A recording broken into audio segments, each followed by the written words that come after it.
As promised, here are the instructions for this Ready, Set, Edit exercise number 8, writing a resume. First, download the attached document labeled Ready, Set, Edit Chapter 11, Exercise 8, Resume for Editing, Rich Text Format document. Next, save the file using the following format: last name underscore, first name underscore, ch11 underscore ex8 underscore markup.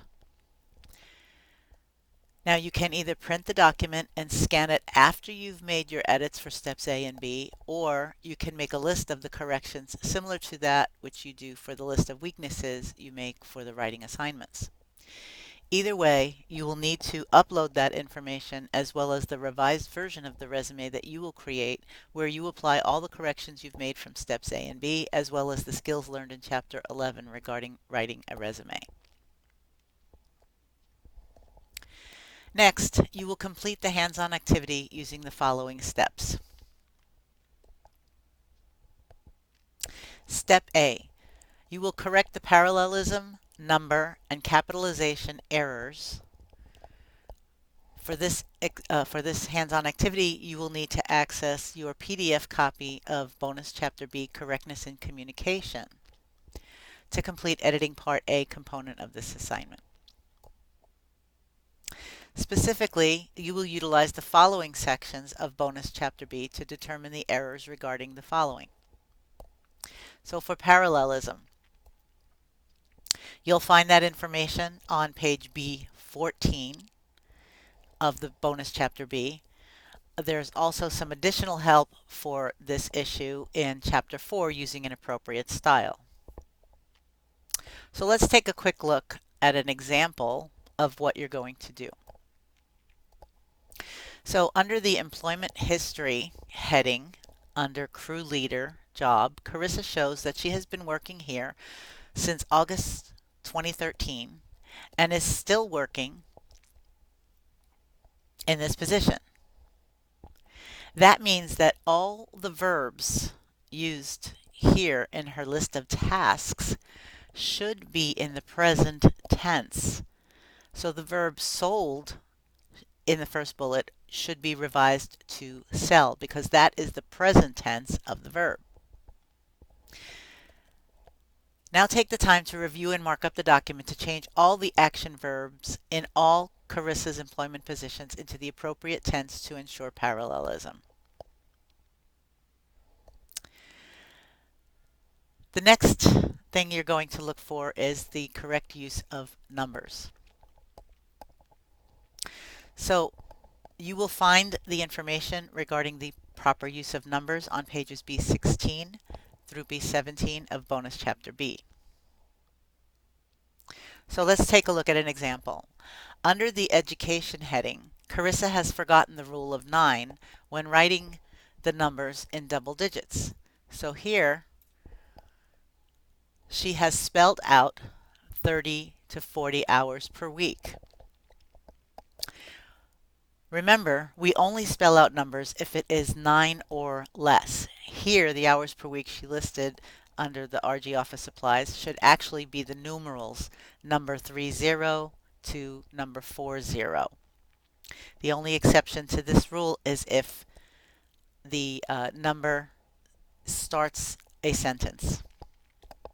Again, I'd like you to now take the time to make corrections to any and all uses of numbers within the remainder of the resume.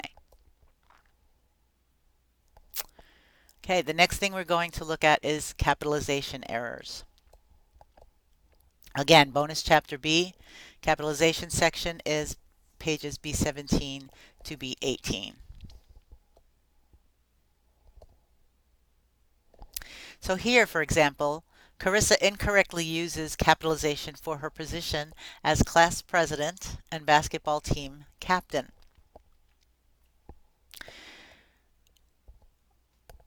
Review the rules for capitalization in Bonus Chapter B.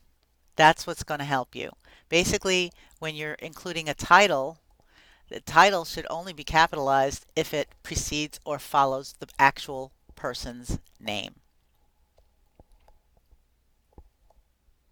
Okay, so moving on to step B of the assignment instructions. Here you will be applying what you learned in Chapter 11. You'll indicate how you would revise the message to be targeted towards Carissa's interest in human resource internship and to highlight her skills. Make the language more precise and descriptive. You may need to delete some words or sentences and/or add content. Be sure your edits preserve the type of information Carissa wants to communicate. For example, what does the textbook say about the use of personal pronouns? Is everything listed under the education heading actually related to education? If not, where should it be listed, if at all? Now that Carissa has graduated college, is the high school information relevant? Continue to review the ineffective resume again and make notes of other unnecessary or incomplete information using the skills learned in both Chapter 4 and Chapter 11. Finally, the last part of this assignment, on a separate page within your document, you're going to retype the resume to reflect the revisions you indicated in steps A and B. You'll save your final document and submit it to Canvas using the submission instructions for grading. Remember to proofread and run a spell and grammar check before submitting. Compare your work to the proficient rating for the grading for each of the criterion in the grading rubric. As an important note, I will do my best to grade this assignment as quickly as possible, but I want you to be able to compare your work to the suggested solution, which will become available on the morning following the submission due date. Just to show you in Module 5, 5.7a will be accessible to you on the morning after you have submitted by the due date, which is Sunday. I hope this exercise will help you when you prepare your own resume for the final exam.